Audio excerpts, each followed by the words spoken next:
나는 착합니다 라는 말은 나는 바보입니다 라는 말과 거의 비슷합니다. 다 그런 것은 아니지만 소위 착한 사람들은 대부분 다른 사람들에게 이용당하기 딱 좋습니다.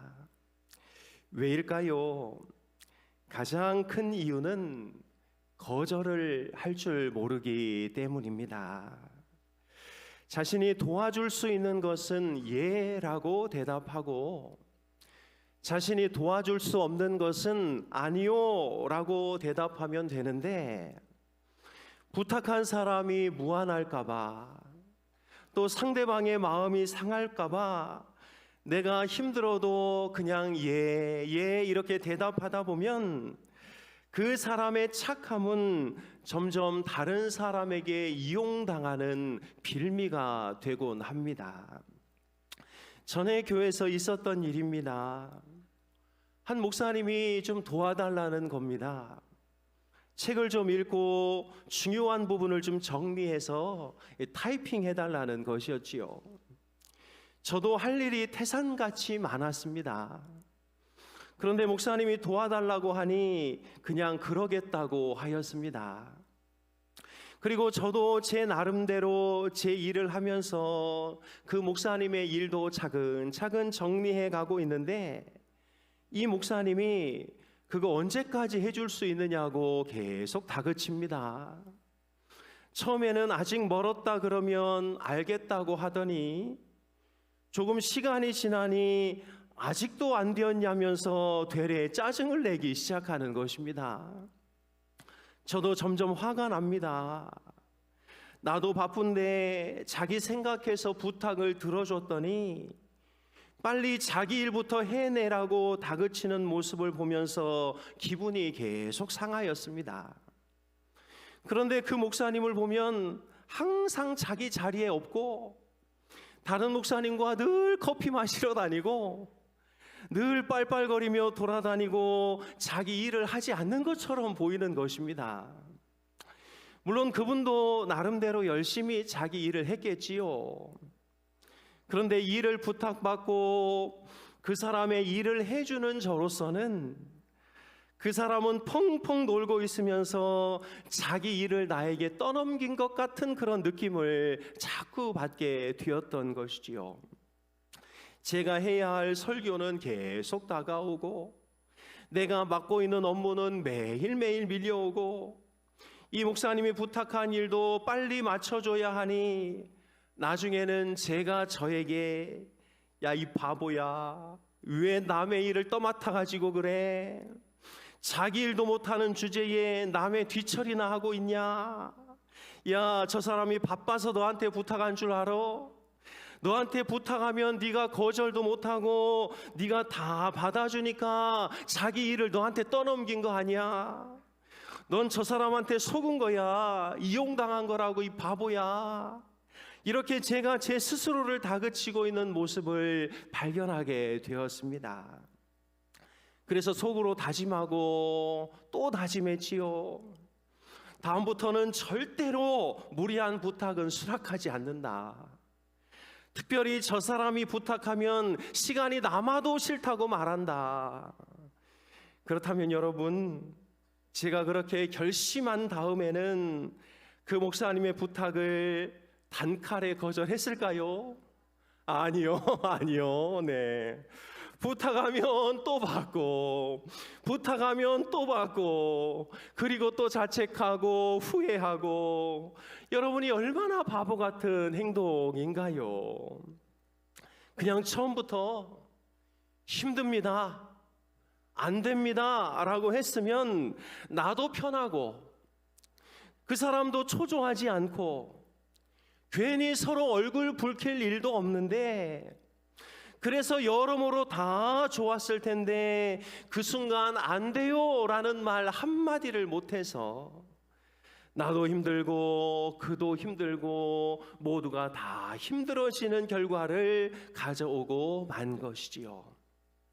사랑하는 여러분, 인생이 편하려면 노라는 말을 잘 해야 합니다. 아닙니다. 싫습니다. 됐습니다. 이런 말을 잘 사용할 줄 아는 사람이 참으로 지혜로운 사람인 것이지요.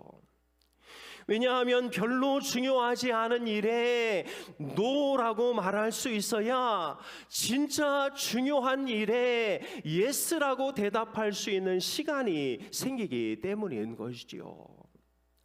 그래서 여러분, 거절이 힘입니다. 거절이 지혜이고 거절이 능력인 것이지요.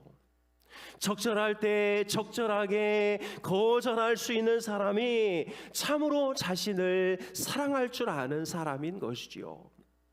왜일까요? 안 돼라는 말은 상대방을 거절하는 단어이기 이전에 나를 안전하게 보호하는 방패와 같은 단어이기 때문입니다. 오늘 본문을 보면 자신의 믿음과 신념을 지키려고 거대한 권력자 앞에서 노라고 외친 사람이 등장하고 있습니다. 그가 바로 요셉인데요.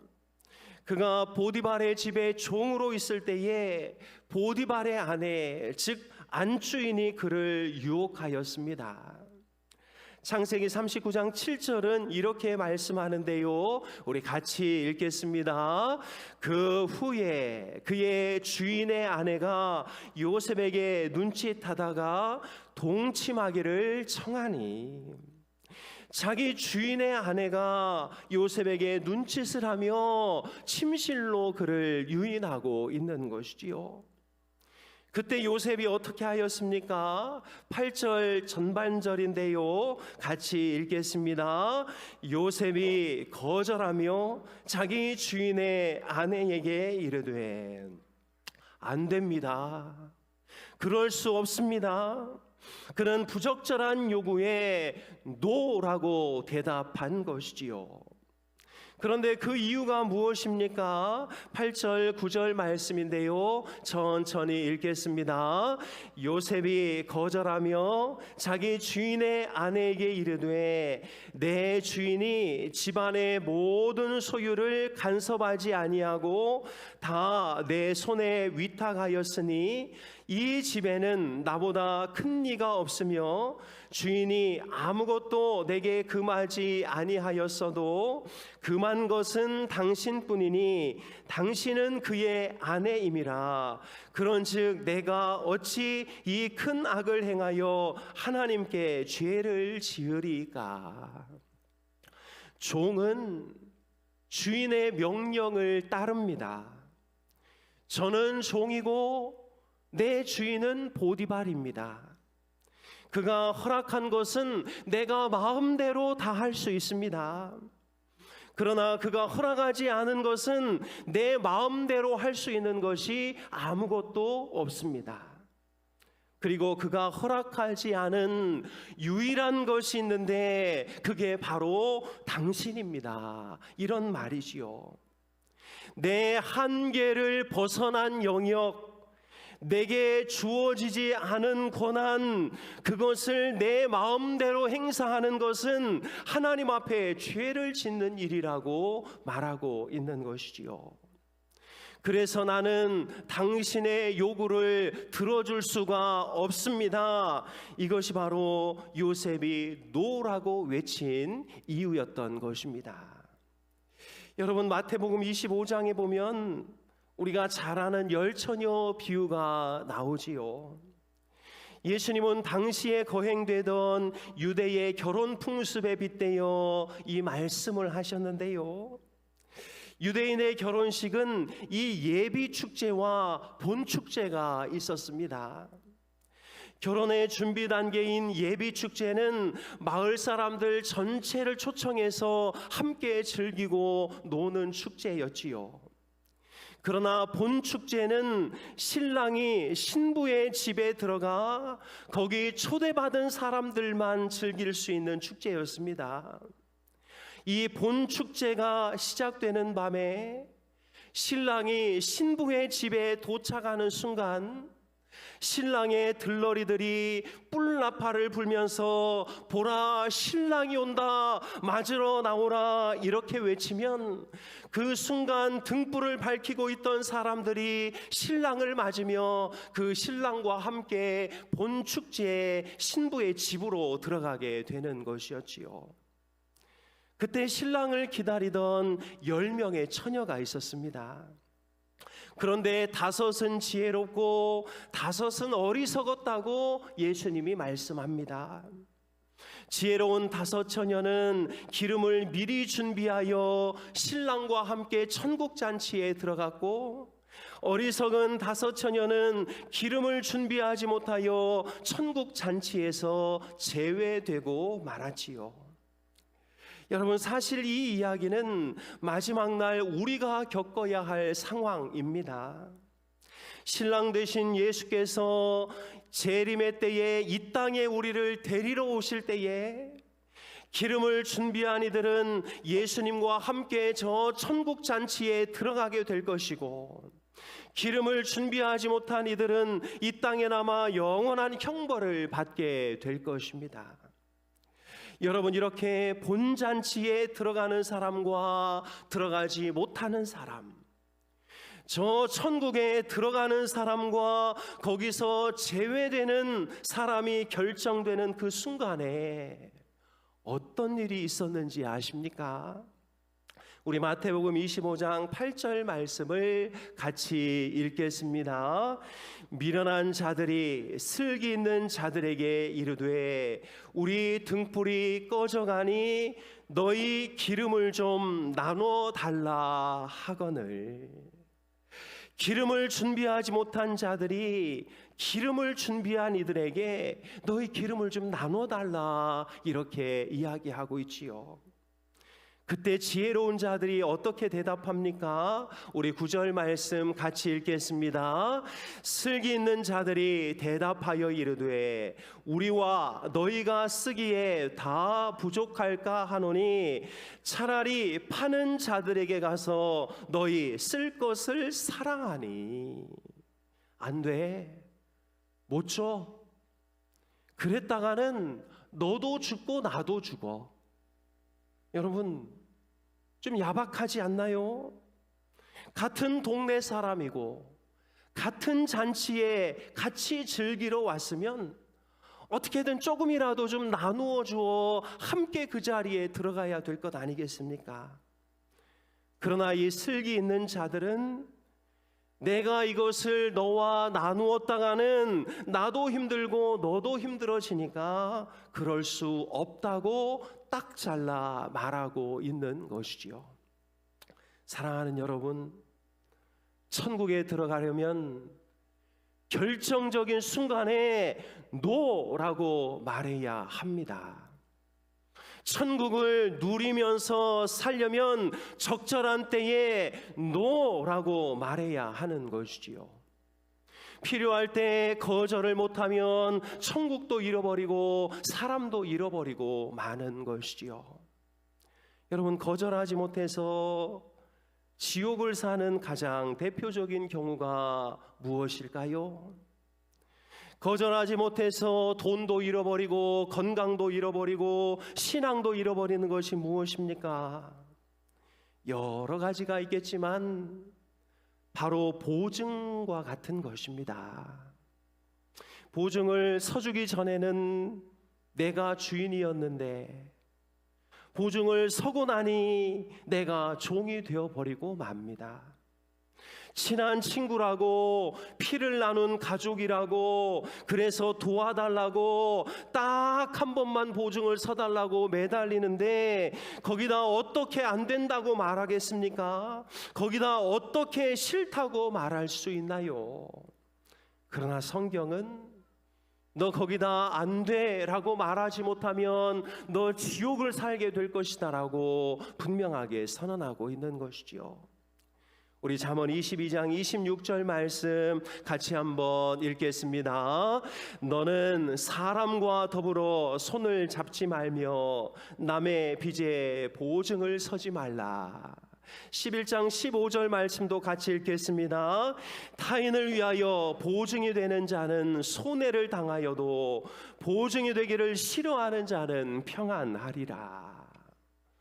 보증을 서주는 순간 우리는 그 사람의 노예가 되고 마음의 평안은 우리에게서 다 떠나고 보증을 서준 사람의 인생이 나의 근심거리가 되고 그때부터 우리는 지옥을 살게 되는 것이지요.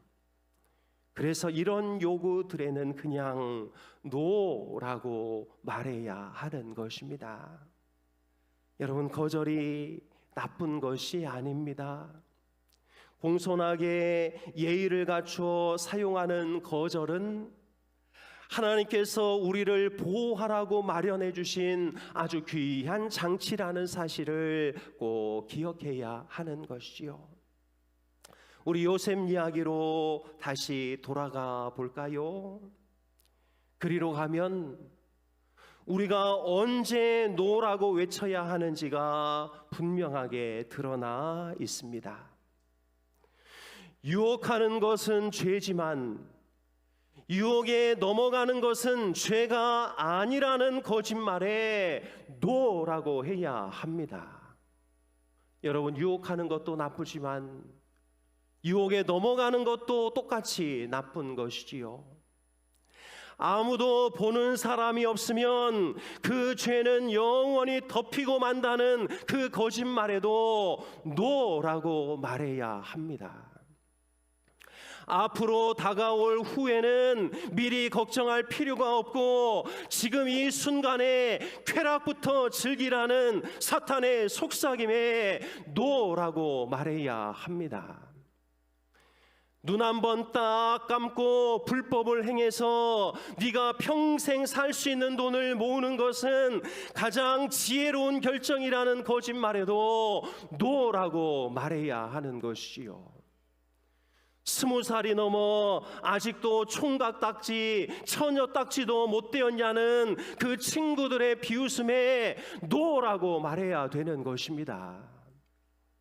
네가 아무리 큰 죄를 지어도 하나님은 용서하지 못할 죄가 없다는 그 종교적 합리화에도 노라고 말해야 하는 것이지요. 죄책감 같은 거 며칠만 지나면 기억에서 싹 사라진다는 사탄의 거짓말에 노라고 말해야 하는 것입니다. 이것이 바로 안주인의 유혹에 노라고 말했던 요셉의 농축된 신앙 고백이었던 것이지요. 사랑하는 여러분, 그 외에도 내 것이 아닌 것, 내 한계와 범위를 넘어서는 모든 것들에 노라고 말할 수 있기를 축복합니다. 아울러 예수 그리스도께 집중하는 데 방해가 되는 그 모든 것들을 거절하시기를 바랍니다. 술자리 거절하십시오. 인터넷 도박과 마약 거절하십시오. 음란하고 부정한 자리도 거절해야 합니다. 세상에 당당하게 노라고 말해야 하나님 앞에 당당하게 예스라고 말할 수 있는 것 아니겠습니까? 여러분, 우리는 요즘 휴가철이고 또 많은 휴가로 인하여 출타하는 가운데 있습니다.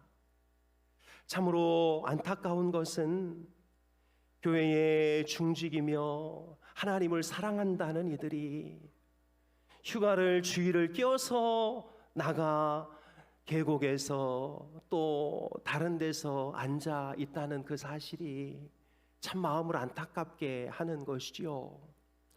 여러분, 휴가 필요합니다. 휴가 필요하지요. 육적으로 쉬셔야 됩니다. 그러나 더 잘 쉬어야 하는 것은 몸이 아니라 우리의 영혼인 것입니다. 여러분, 주일은 주님의 날이니 하나님께 드리시기 바랍니다. 하나님의 날까지 빼서 쉬자면 그 쉼이 온전한 쉼이 될 수 있을까요? 하나님께서 너 나에게 예스라고 말하고 싶니? 그러면 다른 것들에 대해서는 좀 놓으라고 말해라. 이렇게 말씀하고 있는 것이지요. 여러분, 진정으로 중요한 것을 위해서는 중요하지 않은 것에 대한 거절의 삶이 필요합니다. 꼭 필요한 것을 얻기 위해서는 덜 필요한 것을 과감히 포기할 줄 아는 사람이 참으로 지혜로운 사람인 것이지요. 오직 예수 그리스도와 함께 저 천국에 입성하는 날을 기다리며 우리의 삶에 끊어내야 할 것, 거절해야 할 것, 버려야 할 것들이 있다면 과감히 노라고 말하고 하나님만 온전히 바라보는 우리 모두가 다 될 수 있기를 주님의 이름으로 축복합니다. 기도하겠습니다. 하나님 아버지, 우리는 거절해야 할 때 거절하지 못하고 수락해야 할 때 수락하지 못해서 어려움을 당하는 경우가 너무나 많습니다. 특별히 세상의 것들을 단호하게 거절하지 못해서 하나님을 받아들여야 하는 시점에도 어쩔 수 없이 하나님의 것에 노라고 말할 수밖에 없는 우리의 연약함을 불쌍히 여겨 주옵소서. 하나님, 요셉이 하나님 앞에 온전히 바로 서기를 원하며 세상의 유혹 앞에 노라고 외쳤던 것처럼 우리도 요셉과 같이 하나님 앞에 온전히 바로 서기 위해서 세상의 모든 것들에 대해 노라고 외칠 줄 아는 믿음을 허락하여 주옵소서. 하나님의 것을 하나님의 것으로 드리며 하나님의 시간을 하나님의 시간으로 드리며 하나님에 대한 마음을 하나님에 대한 마음으로 드리기 위해서 세상의 여러 유혹과 시험 앞에 단호하게 노라고 말할 수 있는 우리 모두가 되게 도와주옵소서. 우리 힌돌의 모든 가족들을 하나님 붙잡아 주시고 특별히 여름 휴가로 출타 중에 있는 이들이 있습니다. 출타 중에 있을지라도 하나님 앞에 예배하며 하나님을 높이는 귀한 성도들 되게 도와주시고 하나님을 까맣게 잊은 채 그저 편안하게 육신의 심만을 추구하는 성도들 되지 않도록 하나님 은혜를 베풀어 주옵소서. 너무나 피곤하고 지쳐 힘든 시기를 모두가 함께 보내고 있습니다. 하나님, 무더위에 지치지 않도록 특별히 밖에서 일하는 모든 이들에게 하나님 함께 하셔서 여러 가지 많은 일들로 인하여 무력해지지 않도록 우리 하나님께서 한 분 한 분을 붙잡아 주시고 동행하여 주옵소서. 특별히 환우들 가운데 은혜를 더하여 주시며 하나님 앞에 온전히 바로 세워지고 깨끗하게 회복되는 놀라운 역사가 있도록 도와주시옵소서. 하나님 아버지, 우리 인도의 귀한 아기들로부터 우리 어르신들까지 한 분 한 분을 주님께서 붙잡아 주시고 이 무더운 여름에 지치지 않도록 하나님께서 함께하여 주옵소서. 주님 앞에 귀한 예물을 올려드립니다. 이 예물이 쓰이는 곳곳마다 하나님의 영광이 드러나게 하시고 하나님의 뜻이 나타나는 귀한 은혜가 있도록 도와주시고 드리는 손길을 우리 하나님께서 만배로 갚아 주시옵소서. 감사드리며 예수님의 이름으로 기도하옵나이다. 아멘.